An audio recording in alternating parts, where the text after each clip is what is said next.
suis une solitaire qui n'est pas toujours à l'aise dans ce monde. Je vais même vous avouer, comme ça, dès la première minute, pendant longtemps, je n'aimais pas les humains. Les animaux et la nature, oui, c'était mes ressources quand j'étais enfant, mais j'aimais pas les humains.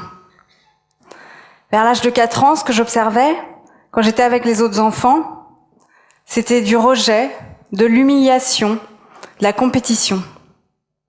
J'ai vite compris que l'humain était la seule espèce capable de détruire, tout en ayant conscience de le faire. Et j'avais pas envie d'appartenir à cette espèce. J'ai grandi dans une cité, l'atmosphère était violente, visible et non visible, et il n'y avait pas vraiment d'adultes pour réguler ça. Moi, j'étais une enfant précoce, hypersensible. J'ai pas du tout réussi à m'adapter aux autres enfants. Donc j'en parle pas souvent, rarement même. Mais pendant des années, à l'école, j'ai été maltraitée et tabassée par les autres enfants. J'en ai gardé des stigmates psychologiques et des douleurs physiques que je soigne encore aujourd'hui. J'étais d'une timidité maladive, mode de survie transparente. Vous savez, comme ces poissons au fond de l'eau qui prennent la couleur du sol pour se camoufler. Tout me faisait peur. Parler à la boulangère me faisait peur. Monter sur scène pour réciter des poèmes, je vous en parle même pas. Vivre ensemble, ça relevait du défi pour moi. Comment on fait pour vivre en harmonie les uns avec les autres quand tous les jours on se fait harceler? Quand tous les jours on se sent en danger? Comment on fait pour se relier avec les autres quand on a la croyance dès l'enfance que le jeu s'oppose au nous et que le monde est hostile? Donc vers l'âge de 5 ans, j'ai trouvé le refuge dans les salles de cinéma pour tenter de comprendre l'homme et m'évader de mon quotidien. Quand on me demandait ce que je voulais faire quand j'étais petite, je répondais réalisatrice. Parce que je voulais offrir aux gens ce que le cinéma m'avait offert. Alors pendant des années, pendant plus de 20 ans, j'ai travaillé sur des tournages de films. Mais comme j'étais discrète et que je manquais de confiance en moi, je me suis naturellement planquée derrière les réalisateurs à les aider et à les soutenir à faire leurs films. Mais petit à petit, je trouvais plus de sens à ma vie.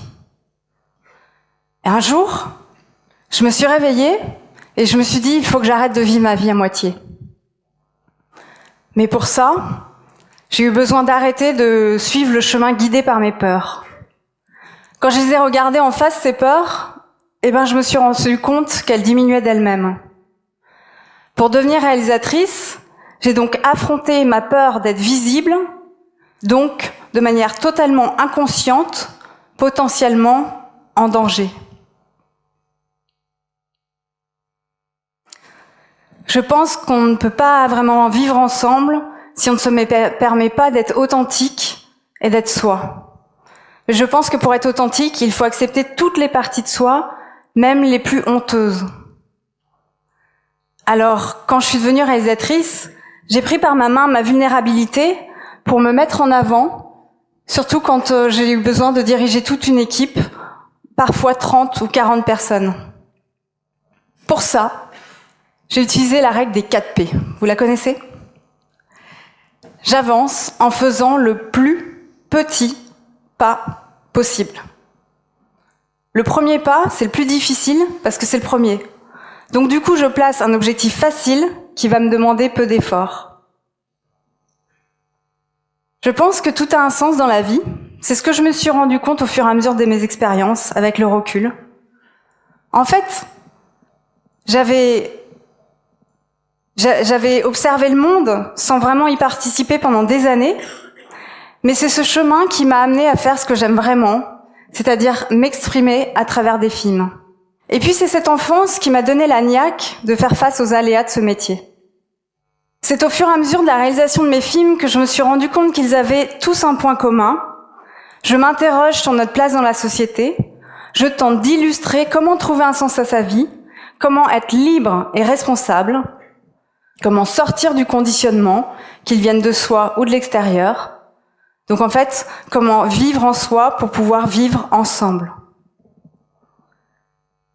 Mon premier film, Murmure, raconte l'histoire d'un prisonnier enfermé entre 4 murs. Je voulais raconter la liberté dans l'enfermement dans la liberté, comment on enferme, on met à l'écart les gens qui ne savent pas vivre ensemble, et la difficulté de la réinsertion dans notre société. Récemment, j'ai rencontré des Indiens Kogi de Colombie, appelés aussi peuple racine. J'ai découvert que chez eux, lorsqu'une personne commet un délit, quel qu'il soit, il est envoyé chez le chaman qui va lui rééduquer et lui réapprendre ce qui n'a pas été compris. Cette personne sera alors réinsérée dans la société et ça sera un excellent éducateur pour les plus jeunes. En fait, toute la communauté tire des leçons des erreurs de chacun. C'est une société qui inclut là où notre société exclut. Parfois, lorsque c'est nécessaire, le chaman va chercher dans l'histoire transgénérationnelle du délinquant pour le soigner. Et moi, ça faisait des années que j'étais fascinée par les secrets de famille qui se transmettent de génération en génération par l'inconscient. Et j'en ai fait le sujet de mon second film, Ces liens invisibles sur la psychogénéalogie. Ce film raconte l'histoire de 3 personnes bloquées dans leur vie à cause de leur douleur ancestrale, honteuse et cachée. Je voulais montrer comment le vivre ensemble va parfois au-delà de ce qu'on imagine dans les liens invisibles qui nous unissent à nos ancêtres. Pour mon 3e film, j'ai eu envie d'aller au cœur du cœur. Alors cette fois-ci, c'est une co-réalisation avec Leslie Coutran. Le film s'appelle I Love Therefore I Am, ça veut dire j'aime donc je suis en français, et il est actuellement en cours de tournage. Ça faisait des années qu'on se sentait impuissance face à ce qui se passe dans le monde, face aux problèmes de société, aux problèmes écologiques, aux violences qu'on s'inflige les uns envers les autres, et aux violences qu'on s'inflige à nous-mêmes aussi. Et donc, on est parti faire une quête initiatique autour du monde pour voir comment on pourrait ramener plus d'amour dans nos vies. Parce que on pense que l'amour universel est la réponse à tous les problèmes de la société. On s'est demandé, et si on inversait le ratio entre l'énergie que l'humain consacre chaque jour à la destruction, la peur, le jugement, et l'énergie qu'on consacre tous chaque jour à la bienveillance, l'altruisme et la coopération? Quelle société se dessinerait? C'est en réfléchissant à cette conférence que je me suis rendu compte que mes films suivaient chronologiquement ma façon d'aborder le monde. Mon premier film raconte l'histoire d'un homme seul dans un environnement hostile. Mon 2e film s'élargit à la sphère sociale en s'intéressant à des familles. Et mon 3e film s'ouvre sur des êtres vivants et sur la planète entière. Et c'est un film plein d'espoir. Alors pour expérimenter un vivre ensemble bien heureux, j'ai donc dans un premier temps apprivoisé ma peur d'être visible. Je me suis dit, cette peur d'exister, elle est en moi, mais je ne suis pas cette peur.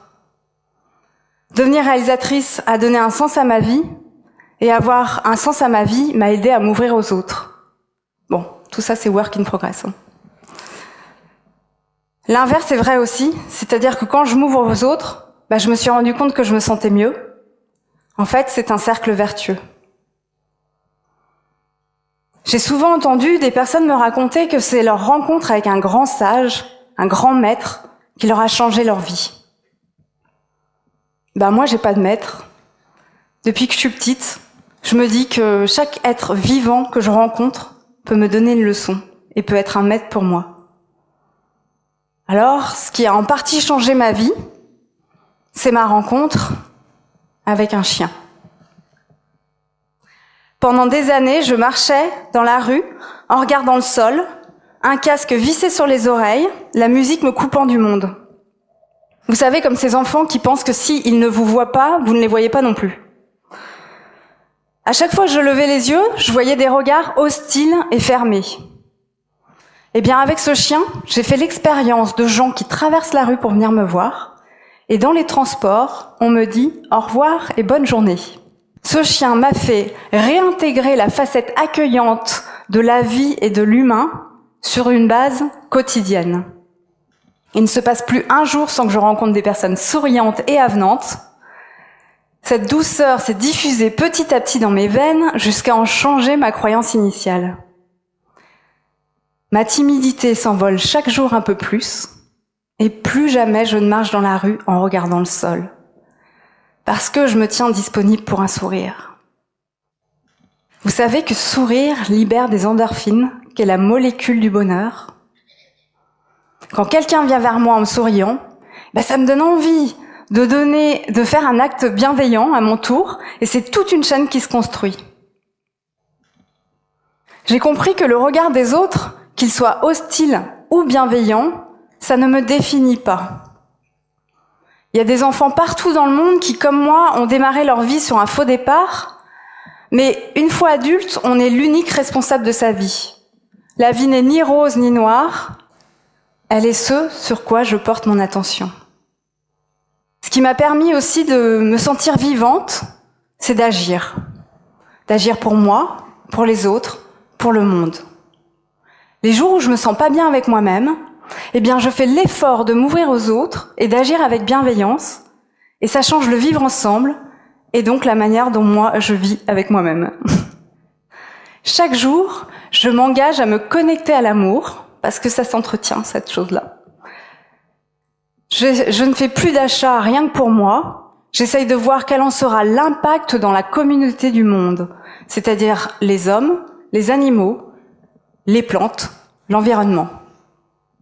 Alors bien sûr, c'est loin d'être évident dans notre société, donc pour ça, j'avance en faisant le plus petit pas possible. Je fais ce que je peux, mais je tente. Et les jours où j'arrive à la fois à agir pour le bien commun et pour mon propre bien-être, c'est là que je me sens dans la plénitude et que je me sens sereine.